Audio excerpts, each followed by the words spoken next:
ये बतख पेड़ का डाली काट देता है और उसमें काला गम लगा देता है। तभी एक गिलहरी नींद में चलते हुए आता है तो फिर से चलता है। ये क्या है? लेकिन उछल कर अंदर चला जाता है। देख लो भाई।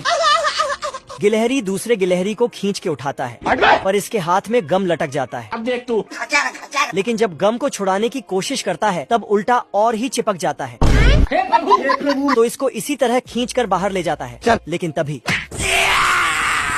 गिलहरी का गम छूट जाता है। लेकिन ये साला बतख एक लंबा कैंची लेके गिलहरी को डराने लगता है। किधर है? मैंने कुछ नहीं किया। फिर गिलहरी अपने काम में लग जाता है पर तभी बतख कैंची से यहाँ पे क्या हो रहा है? और उसका डाली ही काट देता है। पर बतख थोड़ा सा अच्छाई दिखाता है। बाप रे, थैंक यू। लेकिन वो सिर्फ ज्यादा देर तक मस्ती करने के लिए था। गिलहरी इधर उधर भागने लगता है और बतख अपना कैंची उसके पीछे दौड़ाने लगता है। गिलहरी दौड़कर जाके अपने भाई को बताता है। हम्बा हम्बा रम्बा रम्बा कम्बा दुम्बा दुम्बा। लेकिन गिलहरी का भाई ये मानने को तैयार ही नहीं था और एटीट्यूड से चलते हुए बाहर जाता है। लेकिन तभी ओ भाई ये क्या है? फिर ये दोनों डंडा लेकर बाहर उस दानव को मारने जाता है।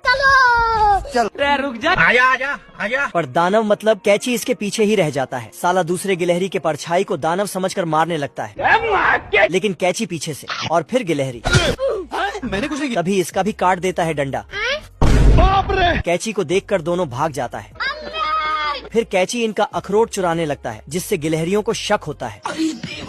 फिर नीचे देखा तो पता चला ये दानव नहीं बल्कि बतख है। साले को बम से उड़ा दूंगा।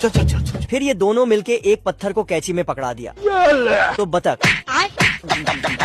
गिलहरी नीचे उतरता है और बतख के ऊपर से पत्थर हटाकर उसको बाहर निकालने की कोशिश करता है। क्या रे भिकमंगिया? लेकिन बतख का मूड खराब था इसलिए ये गिलहरियों के पीछे दौड़ पड़ता है और डालियों पर से सर्कस करने लगता है। पर तभी गिलहरियां पत्ती में छिप जाता है तो बतख उसे ढूंढ नहीं पाता है तो जाके घास काटने का मशीन ले आता है और पूरा पेड़ पर दौड़ाने लगता है।